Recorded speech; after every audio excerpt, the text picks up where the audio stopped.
Hi, and thanks for hitting the snooze button. I'm Neil Headley. Two guests on this week's show. First, we're going to have Dr. Ravi Allada from Northwestern University. He studied a couple of decades of Major League Baseball game records and came up with a correlation between jet lag and on-field performance. And there's one specific statistic that gets altered by jet lag.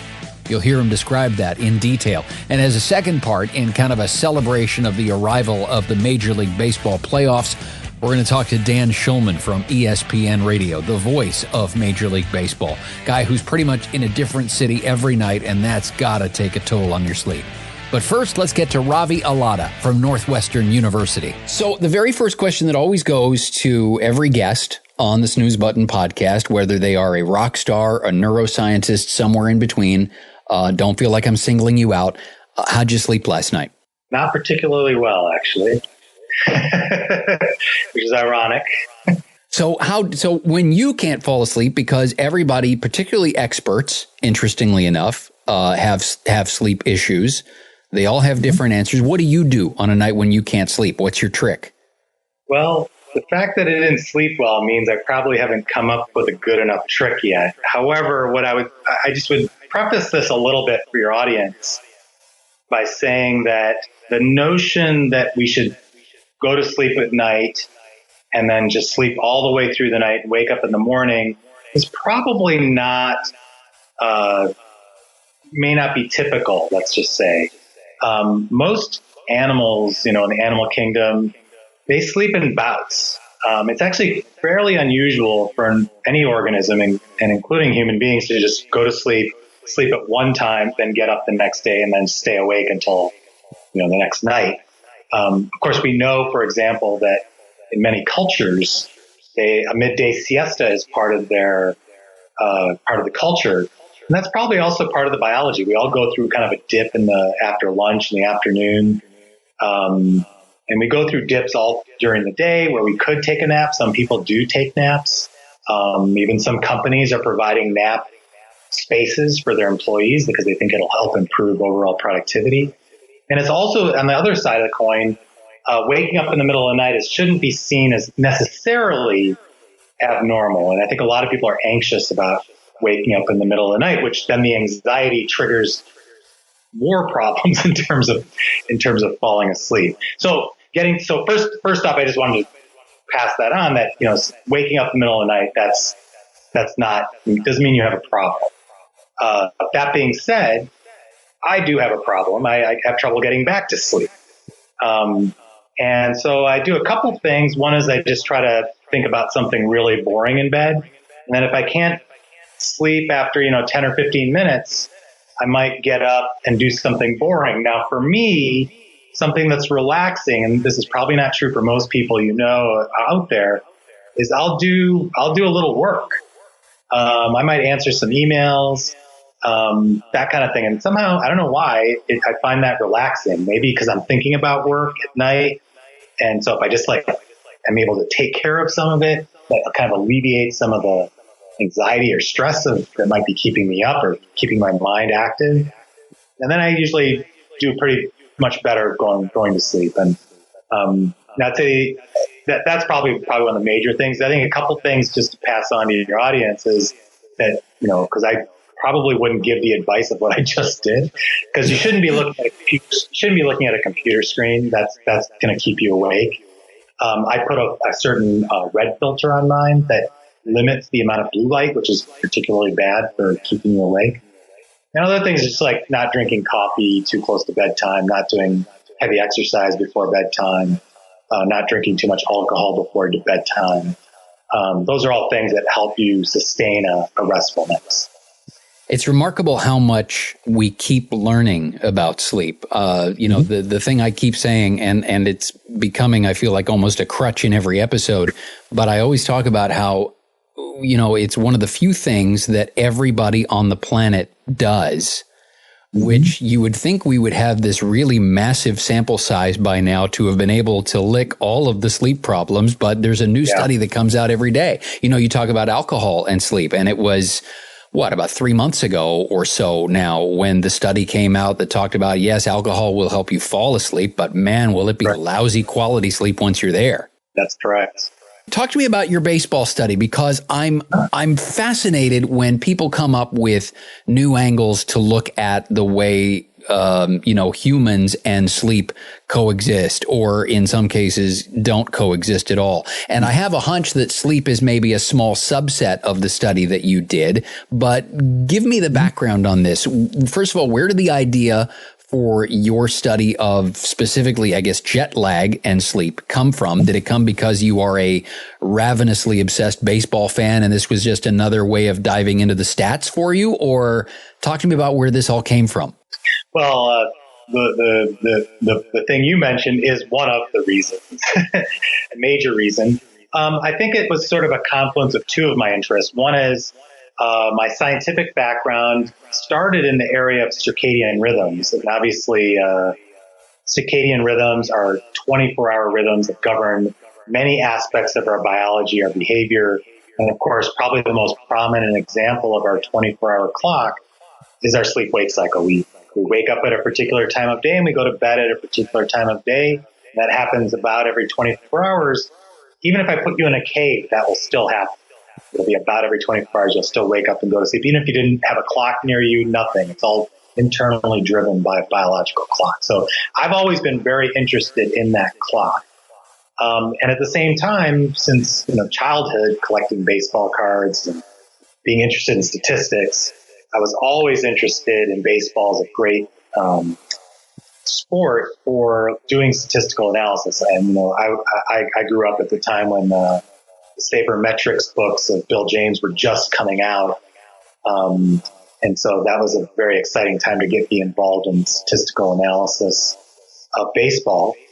And from a standpoint of the circadian clocks field, most of my work had been done in simple animal models.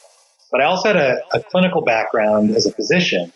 So I was always interested in how do we apply the work we've done in circadian clocks and basic mechanisms in animals and apply that to human beings. So to study it in humans, I needed a model, if you will, where we could disrupt the circadian clock and ask what happens when you disrupt the clock. So one of the ways you can disrupt the clock is via jet lag. So in jet lag, someone's traveling from Los Angeles to New York, but it turns out that your circadian clock, while you can reset the clock on your watch right away as soon as you land, your biological clock, because of its stability, takes 3 days for it to travel those 3 time zones. So the first day you're in New York, you have jet lag because your clock is actually still back in LA or maybe in New Mexico or still on its way to New York.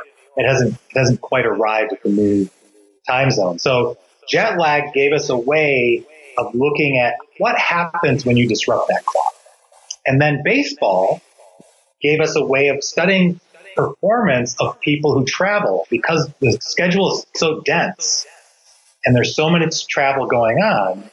We would know roughly when a team traveled. There's basically a day off between games typically. So we know when they traveled approximately, and we know from which place they started and which place they landed.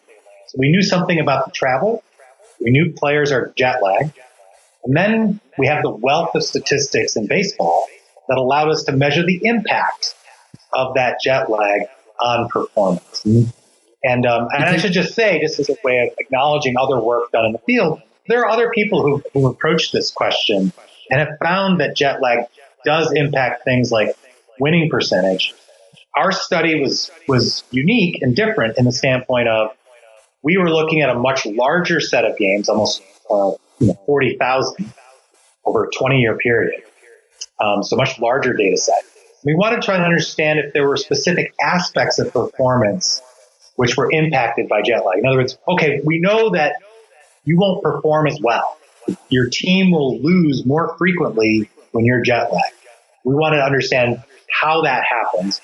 And was it the fact that everything gets worse, or are there particular metrics that get worse? And so that's what we were trying to do with our study. So it wasn't just, win-loss percentage or things like that. Did you get as granular as figuring out, and this may be beyond the scope, but I mean, if I'm a control pitcher, I'm going to have a harder time than if I'm somebody that throws 105 miles an hour, or I'm going to perform worse if I'm a home run hitter versus a singles hitter. Like, did you get that granular with it? Not quite, but I think we're close. So what we did find was that pitchers give up more home runs. That was the strongest effect of anything we saw. So pitchers didn't give up more walks. They didn't have fewer strikeouts. They didn't have more wild pitches, or we couldn't detect those things at least. But it was clear they gave up more home runs. And so to get to so that was clear. So we saw a very specific effect on home runs. Now, if you look at the data and then now with I don't know if you're familiar with PitchFX or if your audience is familiar with it, but it's really tracking every pitch now. Its velocity, type of pitch, fastball, curveball, its location in the strike zone, or out of the strike zone, as the case may be. So there are now databases of, I think, millions of pitches now that have been tracked. And this database is now available to us, and we're now looking to see what happens to a jet lag pitcher when at the velocity, location, et cetera, their pitches, in fact, could explain why they give up more home runs. So we do know this, that pitches in a particular location tend to be middle in of the plate and below a certain velocity tend to give up more home runs. So a pitcher who can stay above 95 is going to have a lower home run rate, actually, in general, controlling for velocity. So prediction might be that a jet lag pitcher their velocity may drop, and their location may be less well controlled, such that their pitches are in a zone, both location and velocity wise, that's more likely to give up more home runs. But that's a prediction or a hypothesis, and we're currently looking through the data to see whether that's true. Are there other elements to it, like performance in the field? Am I going to have a lousy game at shortstop if I'm jet lagged, or are we basically just kind of looking at pitching and hitting? Well, we didn't see that. We didn't see like a large change in the number of errors, for example. We looked at fielding independent pitching, sort of to separate off the fielding part. And it's just, in terms of the size of the effects we observe. So if I may say it a certain way, I don't get too statistical, but you have a professor. Oh no, here, get as statistical as you want. Are you kidding? We got all the time in the world. I'll get a number. So if you look at the difference in terms of the runs, so we know that the home team wins a little bit more than the away team. It's about 54% of the time. So it's a bit of home field advantage. If you look at how many runs the home team scores more than the road team, it's about 0.2 runs per game more. So 0.2 runs per game, that's enough to give you the home field advantage. It allows you to win 54% of your games. If you win 54% of your games, you might win playoffs too, by the way. If we look at that home run effect I just described, that you're going to give up more home runs, we can predict that if you give up that many more home runs, which was about 0.1 per game, that will lead to about 0.2 runs per game. Because, home run could happen with someone on base. And so that change in home runs can fully explain the change in winning percentage as a result of jet lag. That is, it can explain the number of run differential, and that run differential then explains whether a team is going to win or lose. So while it's true, you're asking about other metrics. So these other metrics could be, maybe we didn't see anything. And the one thing we did see can explain all the things that happen as a result. Change in winning percentage, the number of runs scored, can all be explained by home runs. That's not the only thing we saw, but that was the biggest thing. And we saw it in independent competitions. So we sort of internally replicated the result. It wasn't some random statistical, blip. We saw it twice, which makes it probably. So correct me if I'm wrong, but what the data seems to indicate is that home field advantage can rely basically and almost exclusively on jet lag, and that's where home field advantage comes from? No. I'm simply comparing it to home field advantage. So let me just add one more point about our jet lag study. We not only looked at teams that are on the road that are jet lagged, we also independently, separately looked at the home team when they're jet lagged. That is, if the Yankees were playing a home game, but the night before, maybe 2 nights before, they just flown in from Los Angeles to come home. They're jet lagged, actually. And so when we looked at that group, even at home, when they're jet lagged, they had almost the same response as if the Dodgers were traveling to New York for a road game. The jet lag affected those two groups equally. And effectively, when a pitcher has flown from LA to New York and pitching at home, their performance is equivalent to what they would perform as if they were still on the road. It's sort of like what I just said about the clock. The clock is still back in Los Angeles. So you said that there are other studies in addition to yours that have sort of poured over this data. If there's so much science out there, do you know perhaps if maybe Major League Baseball has taken a look at this and thought, okay, we have to be a little bit more careful when we build the schedule to account for this? Yeah, absolutely. In fact, I believe it was in the last, you'll independently confirm this, but I believe it was in the last labor agreement that players wanted more days off or the travel schedule adjusted to minimize these jet lag effects. I think it's also affected the NBA schedule where they want more days off between series to allow more time to adapt to new time zones. So I think the fact that the data has been out there for a while, at least the idea has been out there, I think it's impacting the schedule. We noticed, for example, just looking at the schedule and looking at the number of games of jet lag, so one of the other aspects of this that's sort of interesting is that, so I mentioned we have these circadian clocks. So circa actually means near, dia meaning day. So near 24-hour day. Because the reason is that for most of us, our internal biological clock is not exactly 24 hours. We run a little long, we're a little slow. That may be why we kind of stay up late and have trouble getting up in the morning. But it also means that it's easier for us to travel west, where we just have to get up later and later and later to adjust, than it is for us to travel east. And in fact, almost all the effects we saw of jet lag were when you travel east and not when you travel west. And that was actually an important control for us because it told us it's not traveling that's the problem. It's the adjustment to the new time zone going east, which fits with the biology of our own circadian clock, which is running a little longer than 24 hours.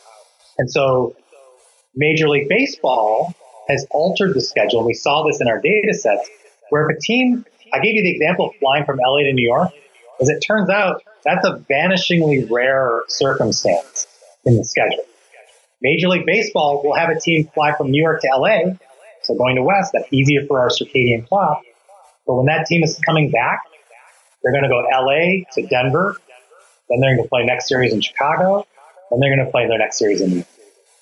Right? So that's going to help you adjust by not having you fly all the way back at once. You're sort of making this hop as we come back. And so clearly it's influenced the way the schedule makes. But even with that adjustment, we were still able to see the jet lag effect. In fact, one of the other questions I often get asked is, well, if teams know about this over this 20-year period, maybe by the end of the 20-year period, the teams have adjusted to such an extent that you won't be able to see the jet lag anymore if you look in your later years. So we actually compared the later years and the earlier years, and we actually found no difference between the two. So apparently whatever the teams are doing doesn't seem to be impacting the negative effect. And I have some theories as to what might be going on, but I think that's the answer. So it's interesting as we get into the postseason here, and as we sit and record this conversation, both the Yankees and the Dodgers are still in. And so if you're telling me that Major League Baseball has staggered the schedule so the West Coast teams gradually make their way east, if there's a scenario where both the Dodgers and the Yankees get through, for example, to the World Series, if game one is at Yankee Stadium, that could backfire on the Dodgers potentially. Am I reading all this right? Absolutely. One of the you're absolutely correct. And in fact, what's very interesting about playoff baseball, as you alluded to in your question, what's different about playoff baseball is, obviously they can't intersperse, for LA play Denver and Colorado and then play Chicago and then come to New York. In the playoffs, there's, I think typically, I don't remember the scheduling exactly, but a day off between, so they'll be going from LA and then a day off and then maybe coming to New York to play their next series. And I can tell you just from our data, those teams are going to be jet lagged. So, if I was making a prediction, something to watch if that kind of series happens is watch the number of home runs. Watch how well the pitchers pitch when they just arrive in New York. And that can be either team. Now, one way a team could try to adjust for this, and I've heard sort of anecdotally at least that some teams do this, is leave your pitcher. If your starting pitcher is going to be pitching that game coming back to New York, they don't make the trip to LA. That kind of thing. So that they don't have to worry about being jet lagged because they're always there. They're a starting pitcher, so they don't necessarily need to be available to pitch, when the team is in Los Angeles. Or at best, you can have them even come back early so their clocks can adjust more. And we keep using the example of Los Angeles and New York, obviously, because those are the two farthest points from each other on the map. But I mean, is there an impact of something as simple as 1 or 2 time zones difference, or do you basically need to go from one coast to the other to see this? Yeah, that's a great question because you're right. There actually aren't that many games that involve that length, that travel because of the way the schedule has been built. So in our study, actually, we treated, if you have 2 hours or 3 hours of jet lag, we treat that as a group. So 2 hours clearly has an effect. And we haven't published it yet, but we did a more systematic analysis looking at 0, 1, 2, and 3. And even there, then, we can detect, even with a 1 hour change, you can see significant effects. And there's another example that all of your audience, or maybe much of your audience, will appreciate. There's a similar circumstance that happens every year for us, and that's daylight savings time. So in daylight savings time, we spring forward, particularly when we go forward, right? We have to speed everything up. And as I mentioned before, because our clocks run a little bit slow, we have trouble going forward. We have easier time to fall back in the fall. So after that spring forward, there's now a number of studies looking at sort of health consequences of that. So ER visits and all sorts of things. And a lot of those go up right after we do the spring forward. So that's just a 1 hour shift. That's equivalent of like a 1 hour jet lag, if you will. Everything happens 1 hour earlier now. As if you travel from, say, Chicago to New York.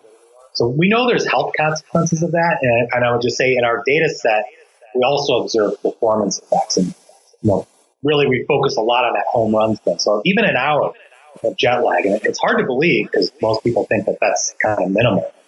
You can see significant effects. And again, I want to emphasize also, because not everybody does a lot of travel, even daylight savings time can have that effect. And it's actually led to now a number of bills in legislatures to go to permanent time instead of shifting back and forth during the year because of these potential health consequences.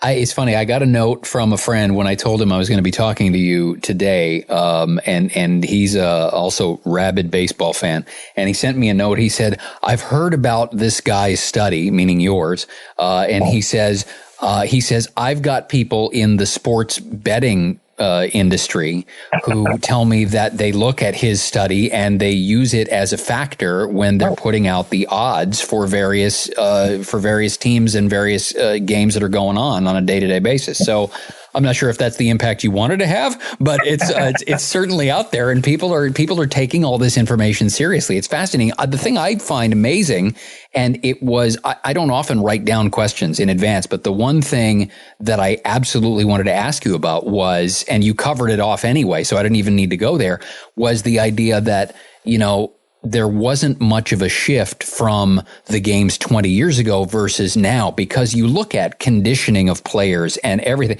Like players now know, within a 15-minute window when to have a cheeseburger and when not to. But if you go back 20 or 30 or 40 years, you had players smoking in the dugout, because we just didn't know back then. But you're saying no shift as far as the jet lag is concerned, which just fascinates me. And what's interesting also is that, this may be more of a baseball cultural issue, is that you have all the analytics now. They have all the numbers, number one. Number two, a lot of teams are hiring consultants to advise them in this area.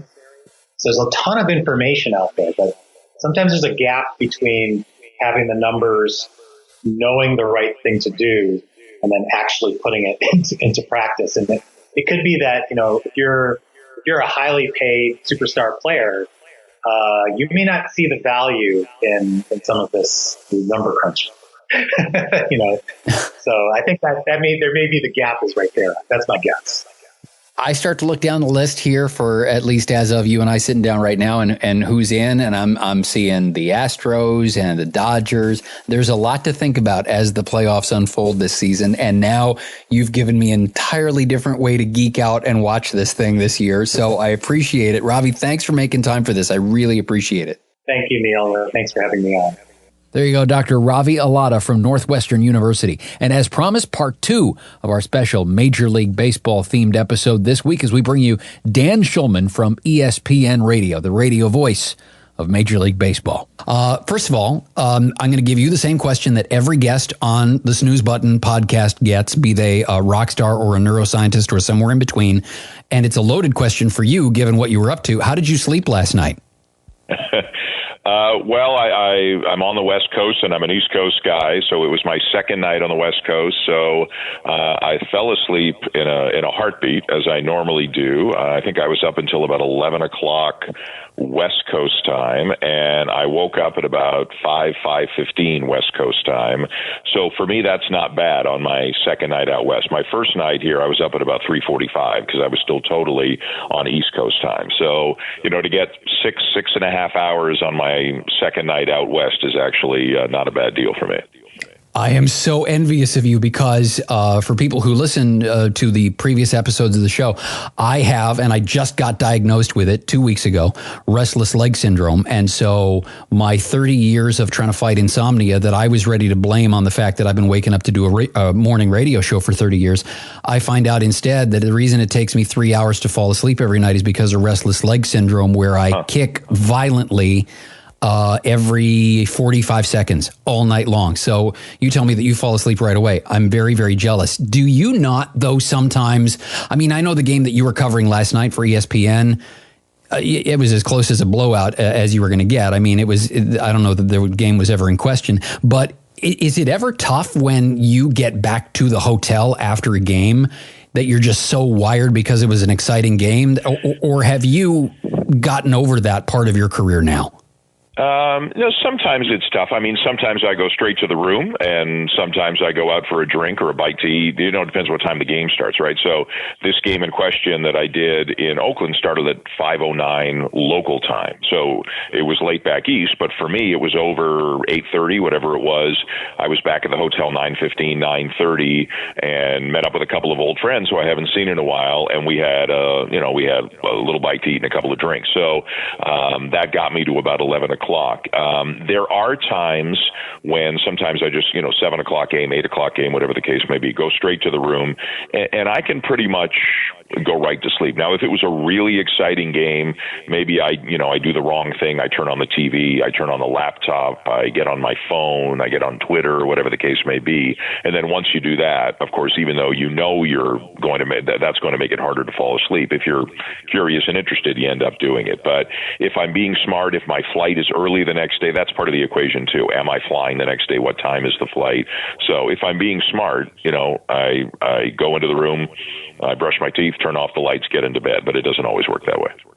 So before we get any further into, the playoffs this year and more about your sleep, which I want to dive into a little bit further, because people who do what you do specifically for a living, I mean, you and I are in the same field, but in completely different ends of it. One of the things that I am cognizant of is the fact that this show seems to be something of a hit with the geeks, with the science nerds, with the neuroscience crowd, and people who study science for a living. And so I find it fascinating, and this might not be a thing that crowd knows about your career, is that broadcasting, radio, television, all those things, those weren't right out of the gate option A for you, were they? No, it wasn't an option at all. I was an actuary. I was a math geek, went to Western and majored in actuarial science and just kind of messed around at the campus radio station while I was there. Graduated, worked as an actuary very quickly that it wasn't what I thought I wanted to do. And so kind of gathered up some old cassette tapes from the late 80s from my time at Western and sent them out and got into radio and never envisioned. My goal was just to work at a Toronto radio station, was just to get to Toronto and be able to work. And I did that relatively quickly, wound up at CJCL, which eventually became the Fan, and worked all different kinds of shifts, evenings, mornings, middays, drive, all kinds of stuff, and never did I dream that I would start doing play-by-play, that I would start, which was actually my favorite thing. It's what I did at Western mostly, but I never dreamt that I would be able to do that for a living. And then, getting back to sleep, you start doing play-by-play, you start traveling. But even if you didn't, like I did 6 months of a morning show, so, now you're waking up at 3:30 in the morning. And then oftentimes I was doing the post-game show when the Blue Jays game, so now you're going to sleep at midnight. Or if it's a West Coast game, you're going to sleep at 2 in the morning or something like that. So, yeah, if you're looking for 9 to 5, I wouldn't suggest getting into broadcasting. Now, I mean, for a guy that grew up in the Toronto area, I mean, you're right. Getting to Toronto, period, that's a pretty lofty career goal. But then to get to Toronto and then get the call from ESPN after that, which is like, a whole other level. I mean, that for a guy who wasn't even thinking of broadcasting at first, how long did that take to wrap your head around? There are still times when I am still trying to wrap it because the whole thing was kind of surreal. It was, there was some good, serendipitous sliding doors kind of moments, and things happened fast. Like I graduated at 22.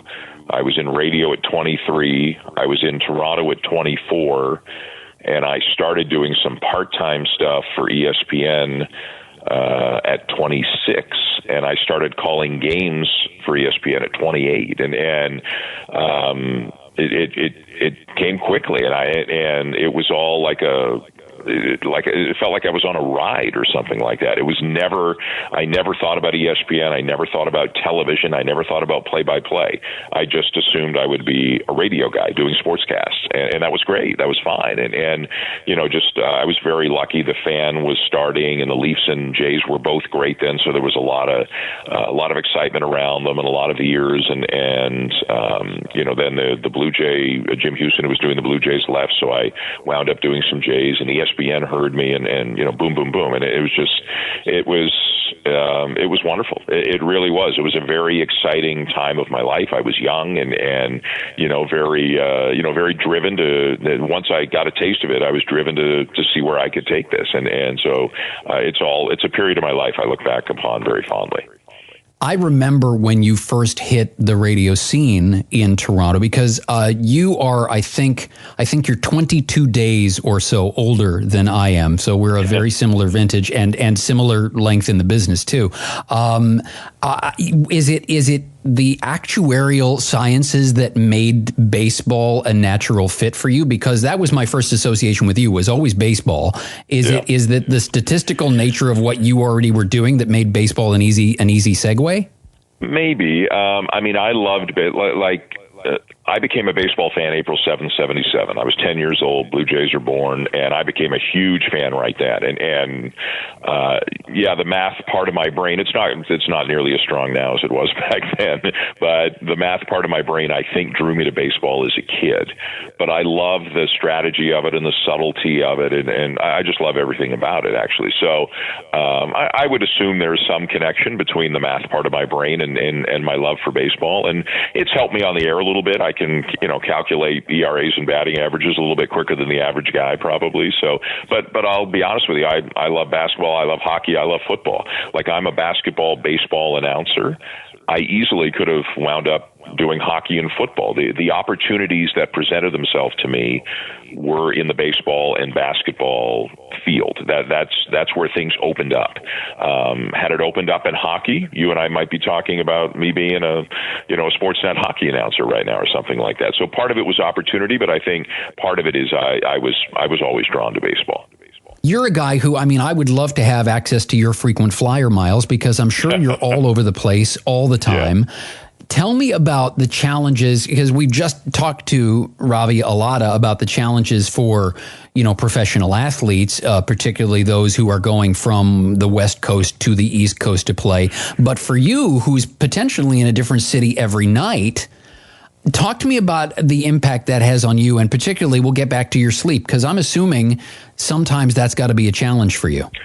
It is, and it's getting harder as I get older too. I think you can bounce back easier when you're younger. Like when I was in, I guess, my late 30s and early 40s, for a while for ESPN, I was doing college basketball and the NBA, both simultaneously. So this didn't happen every week, but like as an example, I could have a Thursday night game, college game, at Syracuse, and I could have a Friday night NBA game in Oklahoma City.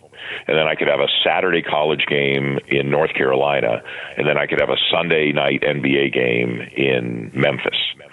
And that was hard, because not only do you have to get there, but you got to be prepared too. So you've got to get your sleep when you can, and you've got to be productive when you're awake. And that means working on planes and stuff like that. And I'm not complaining. I love my job, but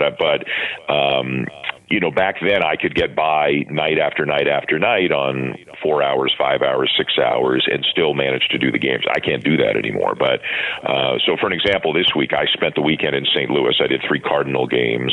I flew home Monday to have a day at home with my family. Tuesday, flew to Oakland. Last night, did the A's game. Today, flying to New York. The next 2 days doing the Twins and Yankees in New York, and then flying to Minneapolis to continue the series there. And that's typical for October. That's the kind of thing. So, you have time change, which complicates things a little bit. Like this game would have been easier for me had it been in Tampa than had it been in Oakland from a sleep perspective. But I think I've become used to it, and I'm sure it's like a lot of other people. I'm sure doctors deal with this. I'm sure many people deal with this. You become used to functioning when you don't have the optimal amount of sleep. So, but as I get older, it's like when I was 30, I never would have said, well, I should go to sleep at 10 because I got to wake up at 4 to catch a 6 a.m. flight. And now that's like a priority for me. It's because I know it's going to be difficult for me to function the next day if I don't get what I need. And, I try to work on planes. Inevitably, I end up falling asleep halfway through the flight, and I'm sure I will on the way from San Francisco to New York today. But, sleep, as I get older, sleep is moving higher and higher on my important list. Well, and I'm listening to your itinerary, and I'm thinking probably even Mick Jagger would sit back and go, wow, that guy spends a lot of time on the road.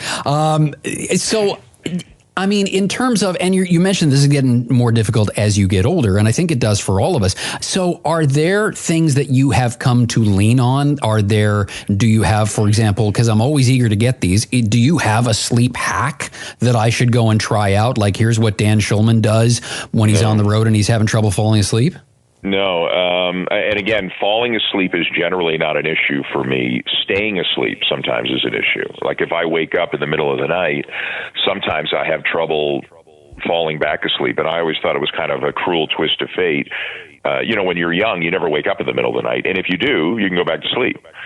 When you get a little bit older, sometimes you wake up more often than when you were younger, and for whatever reason, when you're older, I find that it's harder to fall back asleep. But initially, falling asleep is not an issue for me. I don't take sleep aids. There's some things I try not to do. Like again, when I was 30, if we had a game and we went out at 10:30, and I had a game the next night in the same city, for example, like if I had a big plate of nachos and 4 beers, I was fine. Now I don't feel good, and obviously I know it's not healthy for me to do that at 11 o'clock at night, and you have to take care of your health more as you get older too. But I also find that I sleep better if I don't eat the wrong thing or eat too much or eat too late in the evening. So I'm conscious about that. And, 4 beers is now a glass of wine or 1 beer, that kind of thing. So those things help me. But in terms of sleep aids, like I don't take melatonin, I don't have a mask, I don't put on white noise on an app on my phone or anything like that. I guess I've been fortunate. I've never really had to do those things. Well, and one of the things that I talk to people about when this subject comes up of, well, why don't you take this, that, or the other? Like, we're kind of in a field, much like doctors, first responders, that sort of stuff, where when you're awake, we don't get the luxury of waiting for the coffee to kick in. Yeah. And our schedules are different, obviously. So generally my work time is at night.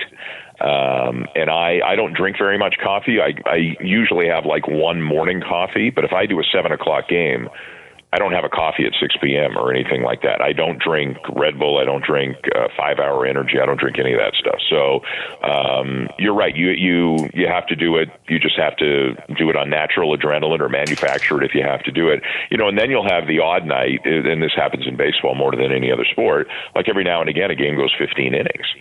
And, it's okay to be tired, but it's not okay to sound tired on the air. Like everybody who's watching is watching for a reason. The game's important to them. This is it's entertainment for them, and so I think that's one thing that people don't understand a little bit about what we do.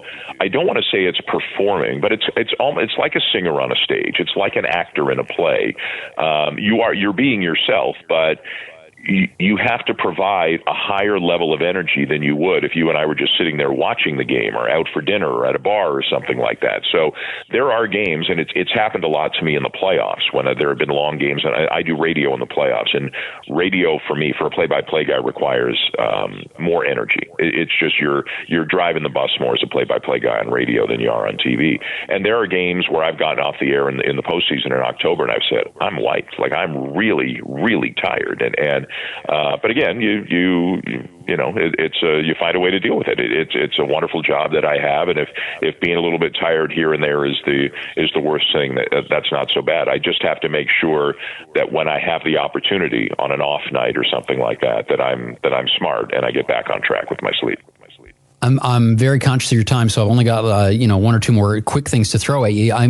Dr. Allada talks about, because we're looking at a scenario where the Dodgers and the Yankees are both still very much in the playoff picture, and hey, we could have a Dodgers-Yankees World Series where we're looking at, we don't get the luxury of the travel arrangements they had in the last collective bargaining agreement, and we might end up with a scenario where they're flying into New York from the West Coast for a game, and everybody would expect that there's going to be the performance hit that Ravi Allada alluded to in our conversation a few minutes ago. Does it affect, in your experience, the players off the field as well? Like, are they crankier, for example, in the interviews that they're doing pregame and stuff if they're jet lagged, or does everybody just kind of accept it as, this is part of the gig and this is what I do for a living, and et cetera, et cetera?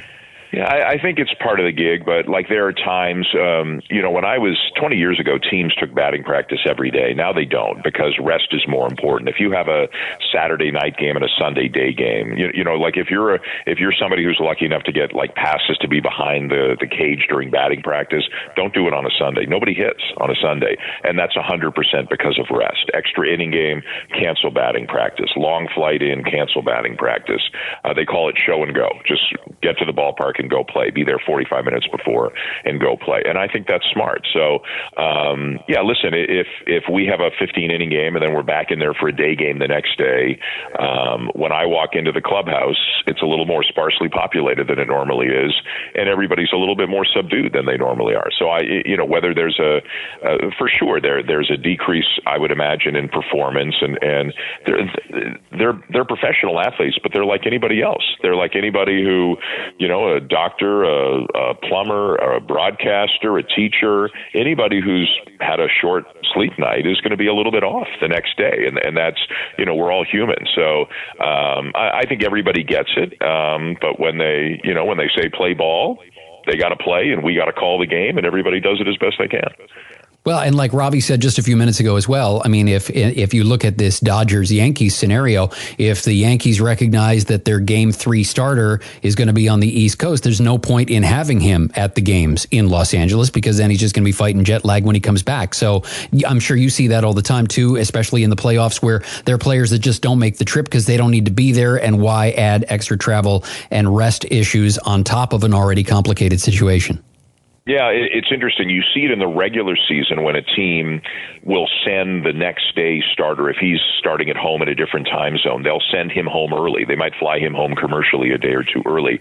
I don't know that I've seen it as much in the playoffs, because there are times in the playoffs when crazy stuff happens, extra innings, or a pitcher gets hurt. Now you got to move somebody else up and or have him pitch in a different situation, and you run the risk of not having that guy if you don't take him. But it is very interesting, and if we get to a New York-Los Angeles World Series, it's a good question. I'll be the games 1 and 2 would be in New York, and I would be curious to see if the Game 3 starter, whoever that would be for the Dodgers, if he would go to New York. So, but then there would be 3 games in Los Angeles, so I think the Yankees would have to bring everybody with them. But the other question, and teams are looking at this differently sometimes too, is do we fly after the game? Or do we let the guys go home, get some sleep, and fly, 10 in the morning the next day? And I think more and more teams are starting to fly on the off day, whether it's regular season or in the postseason, rather than get in at 4 or 5 in the morning and all that stuff. Let them go home, let them sleep in their beds, set an alarm, get to the airport, and get there middle of the day. But you know what? I'm glad. There's so many different things in sports, from nutrition to weight training to concussion protocol, and rest is part of it. And I'm glad people are focusing on this more, because whether it's in sports or just in any walk of life, someone, like you said, you battled with it, somebody who's dealt with insomnia, it's not something to be taken lightly. Like we know that it causes physical issues when you don't get enough sleep. So especially for people who travel, the more research they can do, the better. And I'm always open to hearing about new things. Whether I wish you were calling games for my team, but my team kind of stunk out the joint this year. But it's not the baseball playoffs if I don't hear Dan Shulman calling the games. And so I appreciated you being able to make time for this today. Dan, thank you so much, and we'll keep an ear on you all through the playoffs. All right, Neil. Thank you. Take care. Dan Shulman from ESPN Radio, the radio voice of Major League Baseball. And before that, Dr. Ravi Allada from Northwestern University. Great stuff. Thanks, guys. Next week, we talk to Michael Grandner. Dr. Michael Grandner is an expert when it comes to wearable sleep tracker technology, Fitbit, Apple Watches, and whatnot. The things that purport to help you track your sleep, because I'm at a stage now where I'm getting ready to experiment with some other things to improve my sleep. But before I take any of those into account, I got to figure out whether or not any of those things are actually making a difference. The only way I can do that is if I've got a tracker that I can depend on. So we'll get input from Dr. Michael Grandner about actually which one of those we should be looking at. That's coming up on next week's episode of The Snooze Button. Now, a quick reference to remind you to go to our website, thesnoozebutton.com, not only for the show notes, but also for a bunch of links, contest page. You can leave a question for our panel of sleep experts. Easy way there to rate and review the show. Wow, would we appreciate it if you did that. You could also leave us your feedback there. Links there to all our social media profiles as well. And if you would like to make a donation to keep the doors open and to make sure that The Snooze Button stays commercial free, there's a link for that as well. And remember, if you're crunched for time but you love the information, there are 9-minute versions of every episode with a different podcast that we call the Snooze Button Express. And the links for that are on our website as well, thesnoozebutton.com. See you back here next week for Dr. Michael Grandner. Until then, my name's Neil. Get some sleep, would you?